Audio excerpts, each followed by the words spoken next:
Thanks very much for listening. And I wanted to remind all of our listeners that on November 28th, 2022, over the following 2 weeks, we will have our conference in Las Vegas at the Palace Station. We will have 19 classes over that 2 week period. It's one of the largest law enforcement training conferences in the country, certainly the longest running since it's been going on since 1987. We will have great classes. There will be internal affairs, detective and new criminal investigator, death and homicide investigations, mobile phone investigations, ton of great classes. Check out our website at patc.com, and we hope to see you there.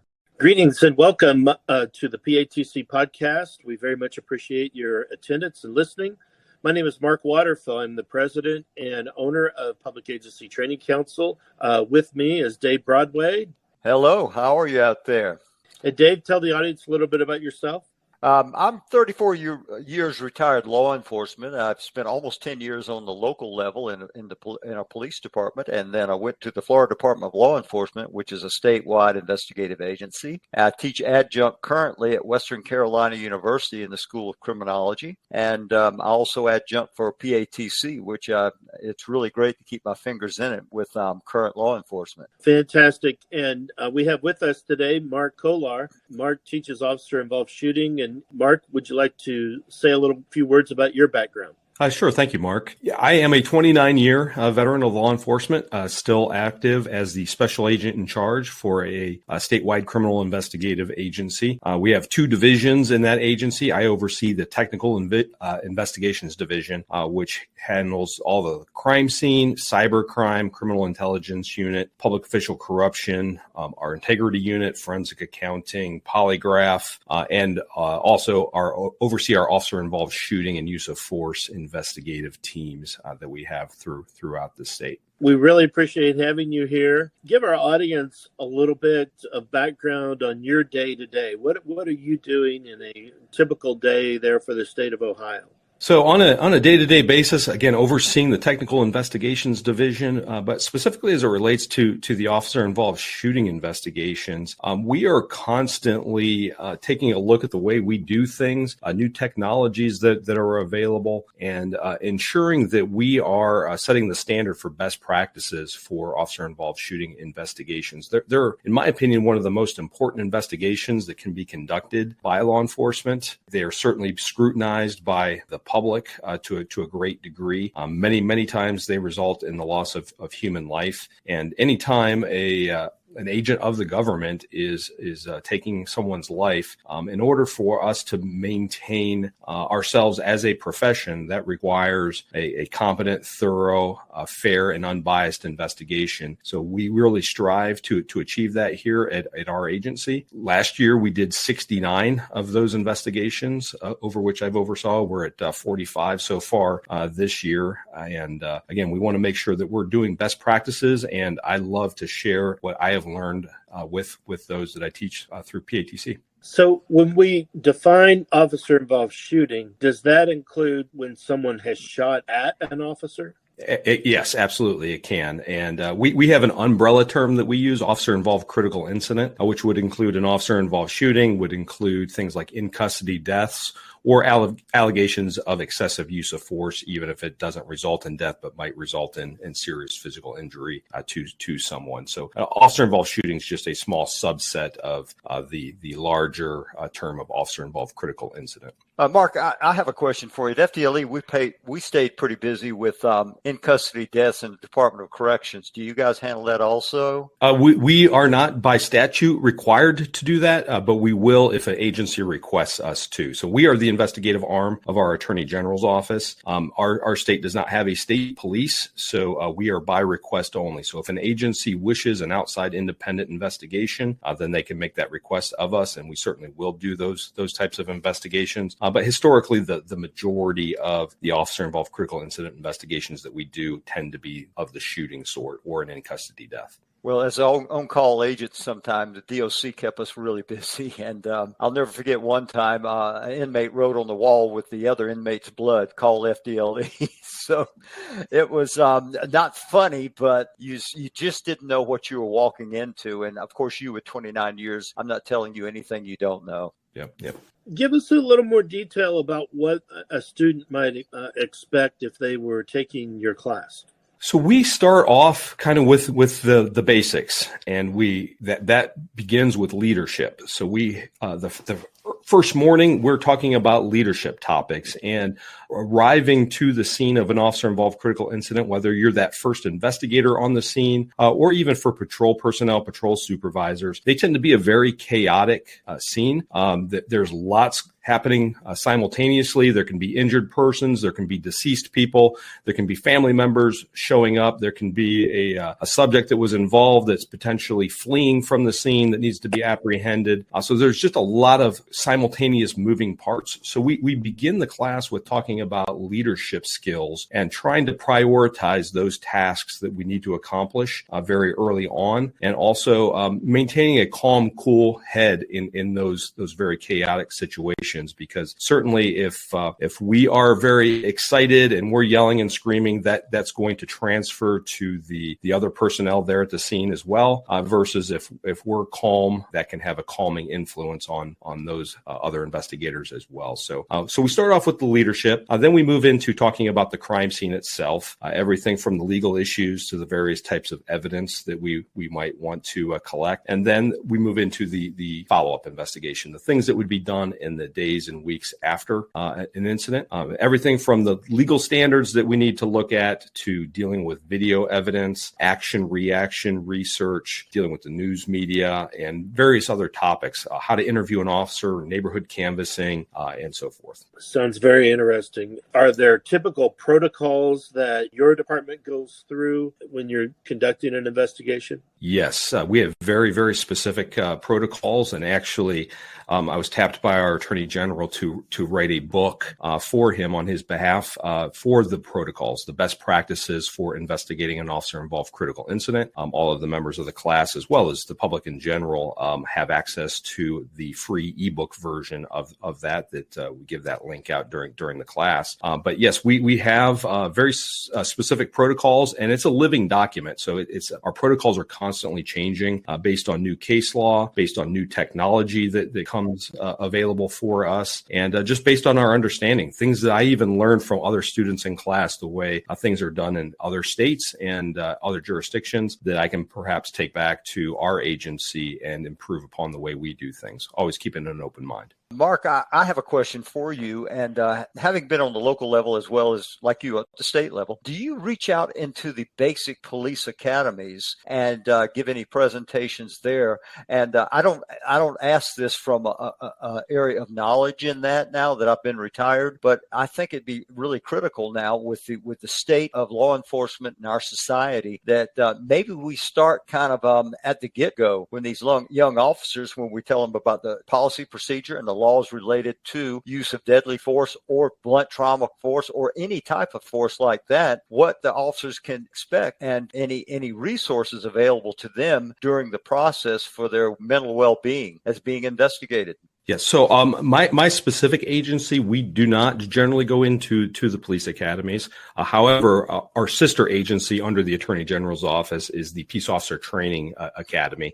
So they definitely have that aspect. But what we have done at our agency, I actually wrote a booklet. It's about a 15-page booklet that kind of summarizes our protocols, and it ends with a frequently asked questions section. So we can hand this booklet out to those involved officers, and hopefully it's going to answer a lot of the questions that they're going to have. They're going to know our process and what to expect out of the investigation. They're going to know the time frames. They're going to know our preferences on questions such as, do we want them to watch their body cam video or not prior to their formal criminal interview, and so forth. So there's lots of topics like that we've tried to broach in a very approachable booklet format that we can just hand to officers. And we do often and frequently go to agencies upon request and give presentations to their staff to let them know what to expect if they are ever involved in one of these incidents. And of course, hopefully they never are. They're never fun for anybody involved. What's the answer to that question? Do you typically allow the officer to view the body cam footage? So that it's a very complicated answer, and there is no set right or wrong answer across the country. There are definitely pros and cons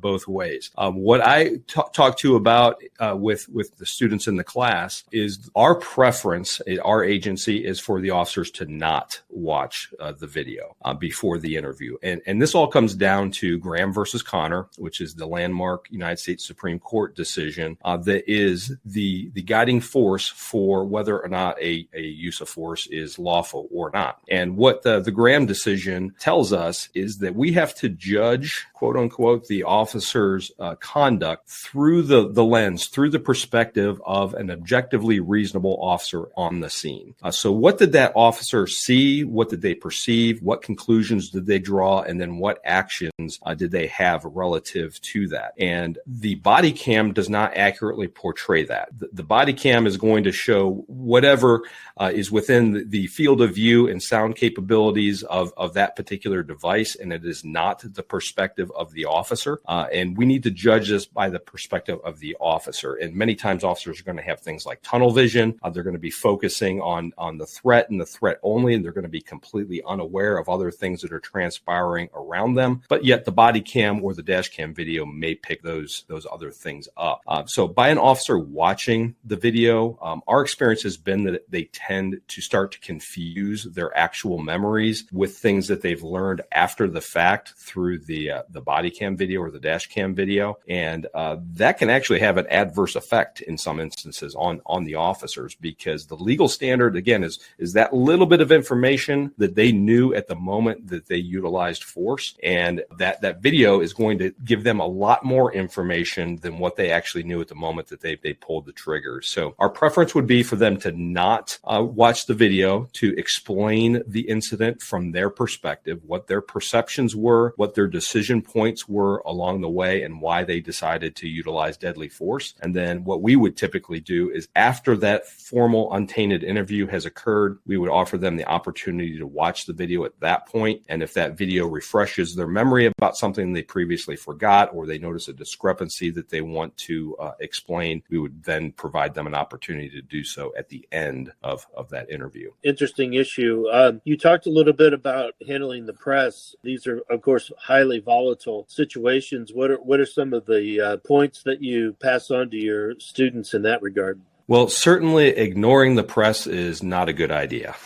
They do play a vital part in our democracy across the United States. And I think that if you stand in front of a camera and you say no comment, that almost invites critique, that invites conspiracy theories and cover-ups and so forth. What I usually would advocate for, at least first-line personnel that might be on the scene, first-line supervisors or investigators, would be to talk about the process at least. Initially, you can talk about your protocols, how you're going to conduct the investigation, what sort of things you're going to do. Like, we're going to collect physical evidence, we're going to document the scene, we're going to submit that evidence to the crime laboratory for analysis, without necessarily talking about the specifics of that particular incident. So that can get you through and buy you some time for at least several hours until maybe your public information officer or your chief of police is on scene, and then they can kind of take it over from there. Talking about the process is something that I think we all should be able to do fairly easily. It's not giving away any of the confidential information for the investigation, and it certainly sounds a lot better than just saying no comment. Yeah, these certainly can be highly volatile situations and ones that require delicate community relations, I'm quite sure. Yeah, absolutely. And, again, for police as a profession to have legitimacy, we have to have the support of our public. And that's where our authority is derived. We are, a country of the people, by the people, for the people. And as police officers, sheriff's deputies, and so forth, we are that arm of the public, sworn to uphold the Constitution of the United States. And when we utilize force, the public has a vested interest in ensuring ensuring that force that was used on their behalf was lawful. And that's where coming in and doing a competent, thorough investigation is necessary for the entire profession to maintain that trust of our communities. And it's also necessary for those involved officers, certainly, as well. They absolutely deserve a fair, thorough, unbiased investigation where no stone has been left unturned. Because the one thing that I could never live with, and I wouldn't be able to sleep at night, is that if I know that some sort of an injustice has occurred to where either an officer has gone to prison for something that they didn't deserve to go to prison for, or vice versa, they don't have any ramifications for unlawful conduct because of something I did or didn't do in my investigation. I want to ensure that I have done everything possible to unturn every stone to make sure that every fact and detail has been recorded, so that way the officer gets a fair shake at the end of the day. Well, Mark, I would think your presentation is ultra important in that. Would you agree? And your just coaching people on being natural with their microfacial expressions, those that are talking to the press, to try to convey some genuine concern and I'm searching for another word, but to try to connect with that audience out there. And a lot of departments don't have the advantage of a skilled PIO. So do you guys ever step in and give those releases for the agency? Yeah, so many times the local agency they'll give out some initial information about what happened, maybe what the call was that the officer was responding to, and some very basic information. And then if they so choose, they can refer the future inquiries to our agency, and our PIOs for the state will handle all of those future inquiries. And that seems to work really well, where the local authorities can at least get out some initial information to their public very quickly, very timely, that they're public servants. So, they probably know their local community, their local press the best. But then as the investigation goes on, we're independent of that agency. So they may not even know necessarily everything that is transpiring with the investigation, because we're a separate agency and we're keeping that distance between them. So that's where our PIO can come in and be helpful as well. Perfectly answered. Thank you, sir. With the Florida Department of Law Enforcement, we had to respond to a lot of those types of shootings. And one of the things that I was majorly concerned with, and I have no way comparable experience with you, it was kind of an on-call agent kind of thing. And we'd we'd have to go to these types of things. And I always tried to get the officer off and have him to take a deep breath. And I would really like to look at your pamphlet that you guys hand out, being retired, just kind of getting myself up to speed as to what the best practices is of this day. But the thing of taking the officer's gun and things like that is such a complicated kind of situation that you want to deal with care when you deal with that shooter in the incident until all the facts are known. Absolutely. And we do definitely talk about various aspects of that in the class. Things like the benefits of replacing that officer's gun after taking it. And we talk about things as well like Mirandizing the officer, whether or not that's a good idea or not prior to taking the officer's formal interview.